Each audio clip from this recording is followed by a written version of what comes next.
Welcome to the Mindfulness Meditation Podcast presented by the Rubin Museum of Art. We are a museum in Chelsea, New York City that connects visitors to the art and ideas of the Himalayas and serves as a space for reflection and personal transformation. I'm your host, Tashi Chudran.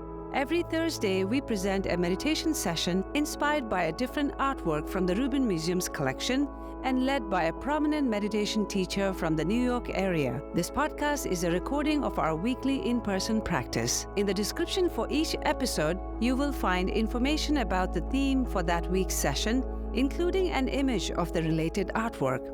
Our Mindfulness Meditation Podcast is presented in partnership with Sharon Salzberg and teachers from the New York Insight Meditation Center, the Interdependence Project, and Parabola Magazine, and supported by the Frederick P. Lenz Foundation for American Buddhism. And now, please enjoy your practice. Hello, everybody. Good afternoon. Welcome, Tashi Delek. Welcome to Mindfulness Meditation at the Rubin Museum of Art. I am Tashi Chudran, Himalayan Programs and Communities Ambassador, and I'm so delighted to be your host today. And it's so nice to be back. So those of you who are new, we are a global hub for Himalayan art with a home base in Chelsea, New York City. And we're so glad to have all of you join us for this weekly program where we combine art and meditation. Inspired from our collection, we will first take a look at work of art from our collection. We will then hear a brief talk from our teacher, and we are so happy to have a special guest teacher today, Lama Tashi. And then we will have a short sit, 15 to 20 minutes for the meditation guided by him. Now let's take a look at today's theme and artwork. The theme this month is Mind of Awakening, a spiritual realization. And the art connection for today's session is this beautiful Thangka painting of Red Avalokiteshvara, origin Nepal or Tibet, dated 1871. And the dimension of this Thangka is 48.5 into 28.5 into 1.5 inches. This is a beautiful scroll painting of mineral pigment on cloth. This is one of the most recognizable mantra in the Buddhist world, and that is Om Mani Padme Hum, often referred to as the 6-syllable mantra, which is associated with the Bodhisattva Avalokiteshvara, who actually appears in many different forms. Avalokiteshvara appears in 1,000 arms, 1,000 eyes, 11-headed, in peaceful and wrathful, mostly in white in color, but this is a very special one, red in color. He also appears in 4 arms, 6 arms as well.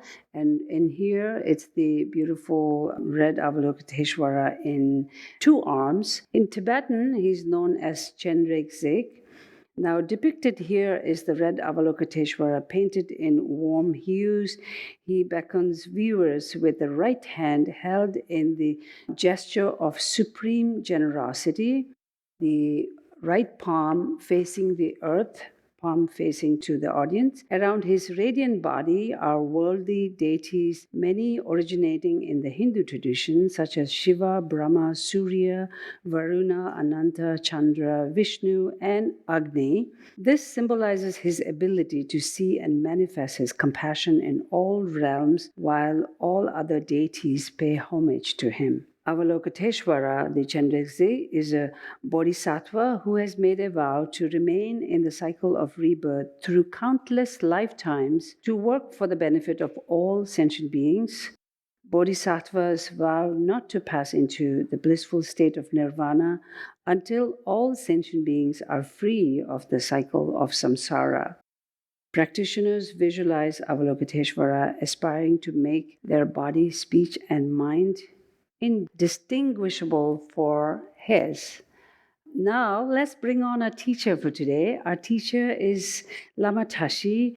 Geshe Nawang Tashi Babu, known as Lama Tashi, is the president of Siddhartha Foundation, Mongut.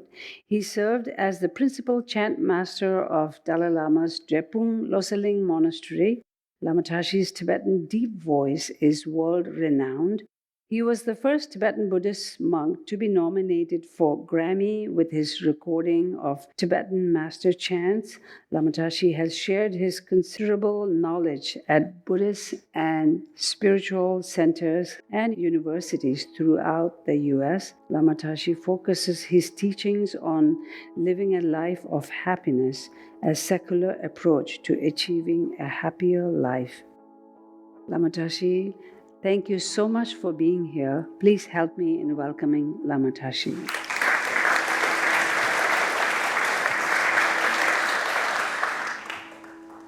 Tashi Delek, good afternoon. Let's start with setting motivation.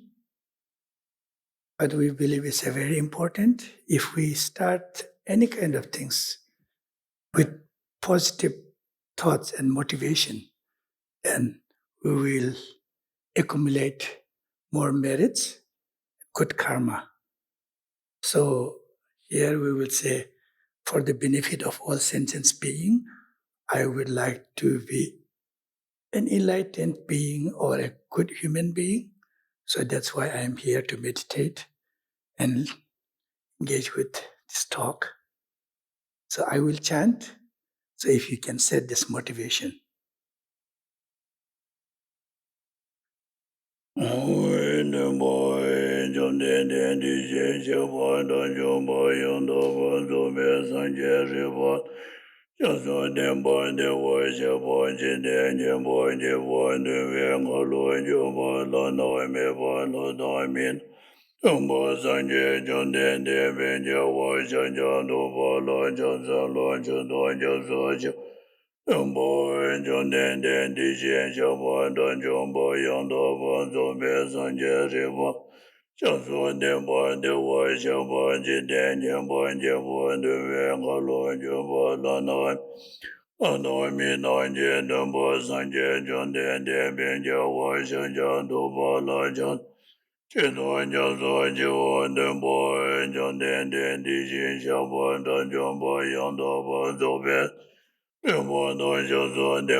Good afternoon again.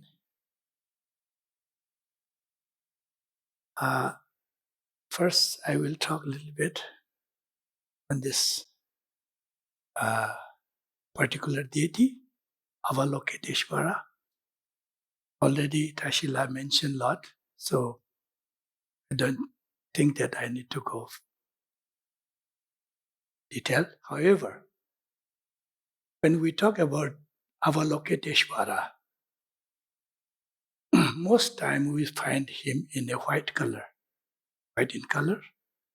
One of the main thing is when we talk about enlightened being or Buddhas, we talk about a purified form of being. And when we reach to that state, we have like 5 elements: water, fire, earth, wind, and then space. And then we also talk about 5 wisdom, and we also talk about 5 aggregates. So when we reach to the enlightened state, all our 5 elements and 5 aggregates and 5 wisdoms transform into 5 different Buddhas. And to represent the 5 elements and 5 aggregates, and 5 wisdom. They came in 5 different colors: white, yellow, red, green, and blue. So that's one thing. When you find red Avalokiteshvara, red Tara, or red Manjushri, whatever, that's among the 5. This is Buddha Amitabha family of Buddha Amitabha, family of Buddha Berosana, family of Buddha Ratnasambhara, family of Buddha Amoghasiddhi, and family of Buddha Akshobhya, 5 of them. But when we talk about the 3 families of the Buddha, 3 Buddha family, then that represent the body, speech, and mind, consciousness. In that case, body as a white, speech as red, mind as a blue. So when we talk about these 3 Buddha families, then Avalokiteshvara represent the body. So you will find mostly in white color. But Avalokiteshvara is white, Manjushri is reddish yellow, and then Vajrapani is a blue in color. However, if you think of a one individual being like us, when we become enlightened, our 5 aggregate will transform into 5 different color Buddha. Buddha Berosana, Buddha, just I mentioned earlier. So same thing with Avalokiteshvara, he will have his share of 5 Buddhas. So this is what mostly represent the, one of the 5 Buddhas. And if we talk from 3, the body, speech, and mind, then of course white. Anyway, one thing that I want to share, when I was taking class from my teacher, sometimes, if you look at a person, it's completely red, completely blue, completely green. Sometimes we find it little, what do you call it? I don't know. Shall I say that it's difficult or find little difficult to accept or look at that way? Let me share a story. My home region is a border of India, Tibet, and Bhutan. So before India got independent, it was under British. So the British officials came to our home region in 1937. And of course, Britishers are very white. So our people have never seen a white people. So one old lady, she was kind of doubtful about whether that person is real human or not. So he said, "Is this really human?" This lady just came and just curiosity. How can human can be this white? Right? Same thing like that, right? How can this can be very red? How can someone can be very blue and green? That's always comes. That, when I was young, I got this curiosity and I asked to my master, are those Buddhas, red Buddhas, completely red like a painted red or white like a whitewash color kind of thing? And he said, he refers to a text and said, that's not the case in reality. They are called red, white, green, yellow.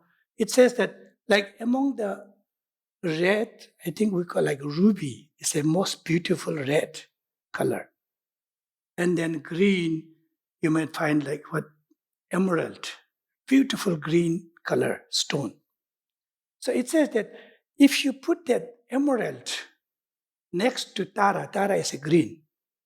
So if you put the Tara, although, when you look at Tara, she isn't that greenish color, but if you put a emerald next to Tara, the Tara's color will fade off the beauty of the emerald. Same thing like red Avalokiteshvara, if you put a ruby next to him, then the beauty of the red color of the ruby will fade off because of his color. So that's why they are called red Buddha, green Buddha, an enlightened being. So this is the one thing that I wanted to share. So according to my master, when we talk about the red Avalokiteshvara, it doesn't mean like, he is red painted color like dead red. He's still, when you look at him, he appears more like a normal, but little reddish. But the main thing is that if you have a ruby, the most precious, beautiful color, if you put next to him, his color will fade off this jewel, even the jewel, color of the jewel. Okay, that's something that I want to share. Next, we will go for a meditation. So when we talk about mindfulness meditation, you will find mindfulness of body, mindfulness of feeling, mindfulness of consciousness, and mindfulness of phenomena. So four meditations. So I don't want to go in for detail. We can select one of the objects, whether you want to focus on your own body or whether you want to focus on your feeling, whether you want to focus on consciousness or the phenomena. Phenomena in the case, in Mahayana sense, is mostly the emptiness of the phenomena. So the four objects. Here, one of the stanza that helped me lots, very helpful for me, is from one of the Indian great master for Nalanda University, maybe from the 5th or 6th century, Acharya Gyanagarbha. His stanza is translated in Tibetan. It's called Semke Langpo Yanrawa, Tempe Takpe Rabjingne, Bikpa Kawar Tempota, Shejin Chakyo Raptacha. So this is what it said. Our mental consciousness is more like a wandering elephant. If you try to halt, you cannot because it's elephant, very powerful. So our mind goes here and there, wandering kind of thing. And then secondly, it says like, he gave the example of chain, iron chain, for mindfulness. You use mindfulness to tie the wandering elephant and then tie it to the pillar. Here, the pillar is the object of meditation. As I mentioned earlier, objects of meditation can be your body. You can just meditate on your body or something outside, image of Buddha, whatever. Or you can focus on your feelings, what's going on. But when we talk about the meditation, you shouldn't be judgmental. Just watch it there and let it go. Not like, how is that happening? What's happening? You shouldn't have any question. Just watch at the object and let it flow. That's the most important part. So he said that tie that wandering elephant with the chain of mindfulness into the object.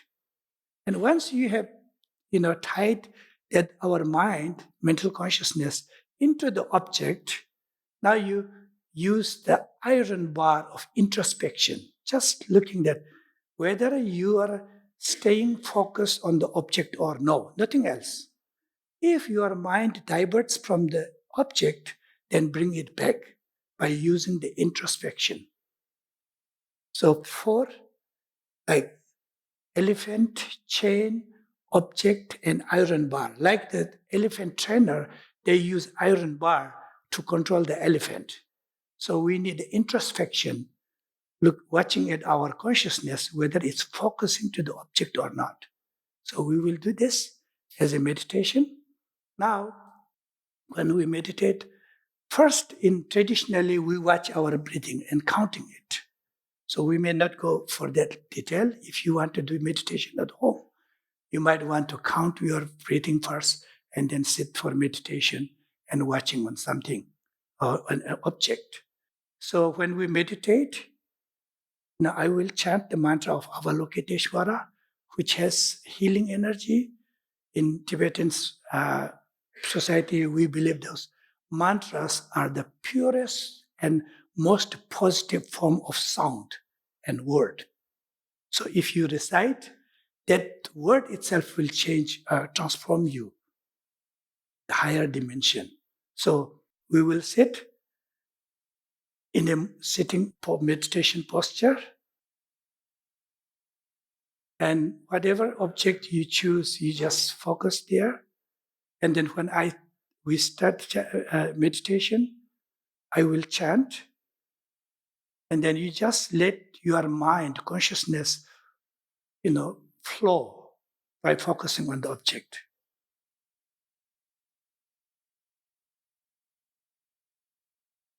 First, we'll go like a little bit of silence.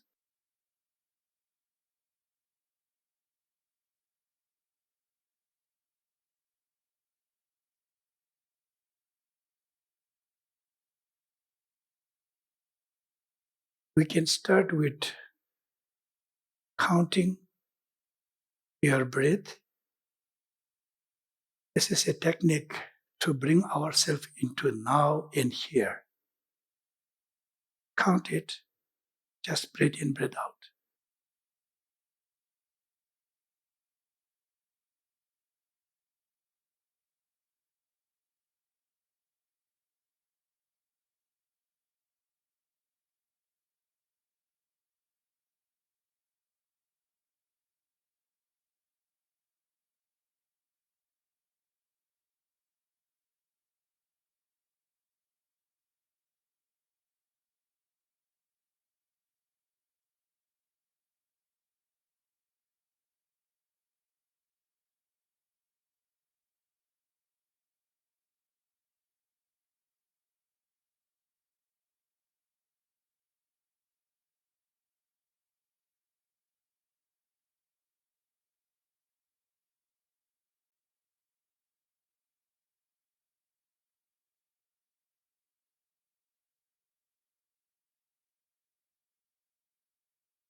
After counting the breath for like maybe 5 times, you can increase it if you want to the future. And then, now, as we went earlier, select an object and make your consciousness for the third eye focusing on that object.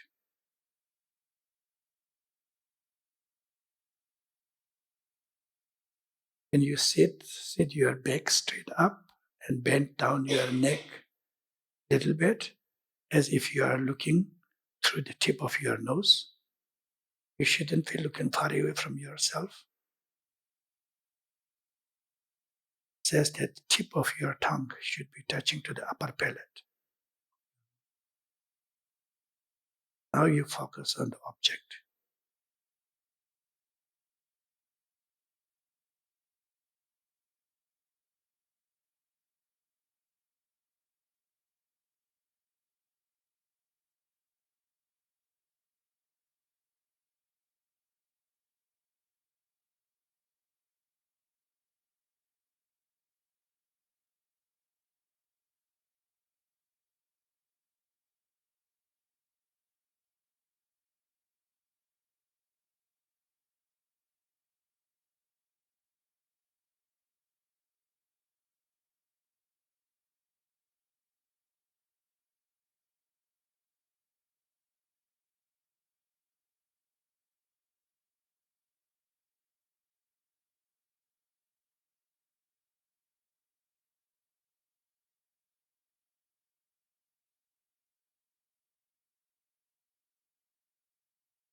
I will be chanting.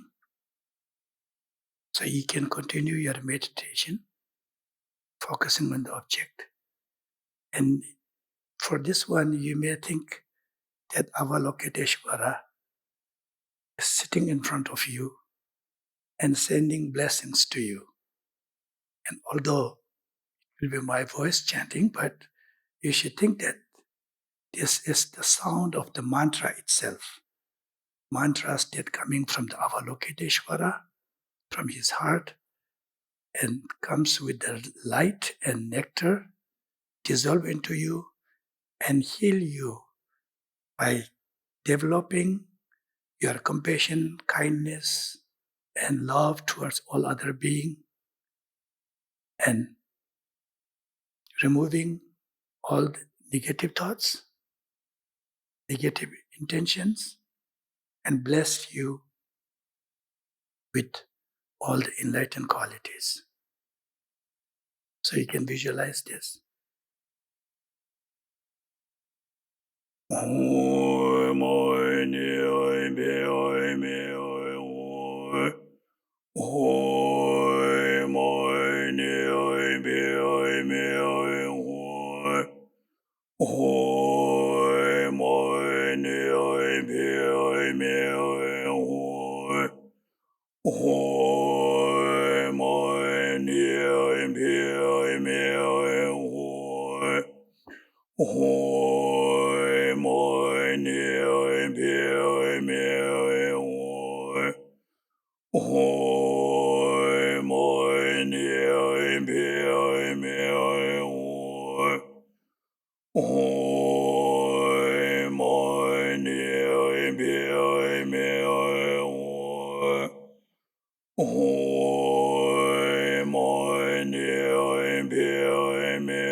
Now that you have been blessed by Avalokiteshvara by sending the mantras, replica of his mantra, which are making auto sound, and then came into you and blessed you by purifying everything, all the negativity, and increasing your positive qualities, mainly compassion, love, and kindness. Now, once you are blessed, you need to be kind to other beings. So now from your heart, the replica of mantra goes out, blessing your beloved one. It can be starting from your beloved one, your parents, your siblings, your partner, your children, your good friends, and all the relatives, and it goes beyond all other beings. So you send the mantra as the Avalokiteshvara sends the mantra and blessed you. Now you bless all other beings. And main thing is, with the blessing, they become more compassionate, more kind, more loved, and free from negative intentions, angers, hatreds, and so on. At the same time, purifying their physical problems. and the problems with their speech, problems with their consciousness. So purify all body, speech, and mind of all sentient being and make them same as you, the blessed one, and the same as Avalokiteshvara. So I will chant again.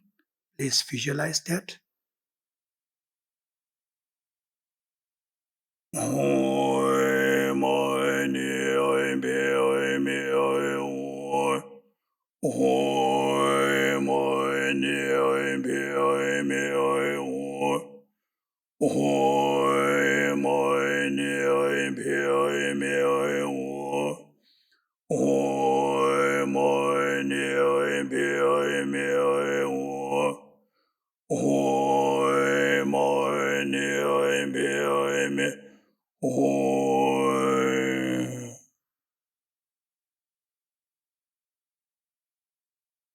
With that, please experience the great joy in your heart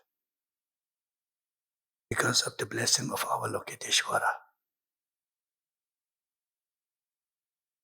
Sit there without any attachment, grasping, and clinging.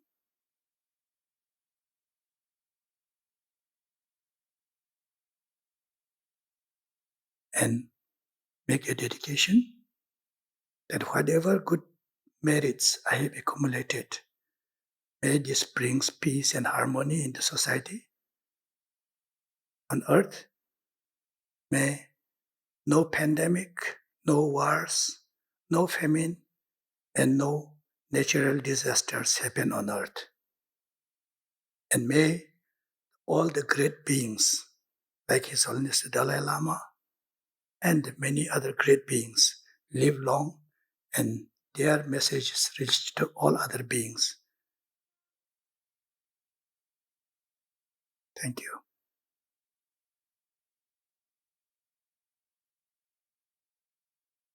Thank you. Thank you so much. Thank you, Lama Tashi, for that very beautiful chanting to remove negative emotions and to give rise to the compassion and loving kindness.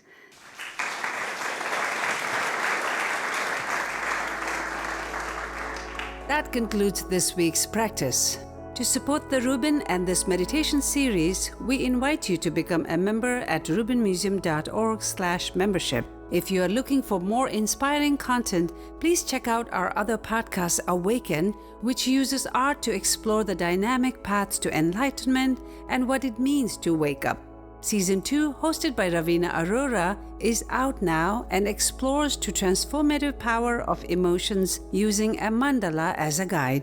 Available wherever you listen to podcasts. And to stay up to date with the Rubin Museum's virtual and in-person offerings, sign up for our monthly newsletter at rubinmuseum.org/e-news. I am Tashi Chodron. Thank you so much for listening. Have a mindful day.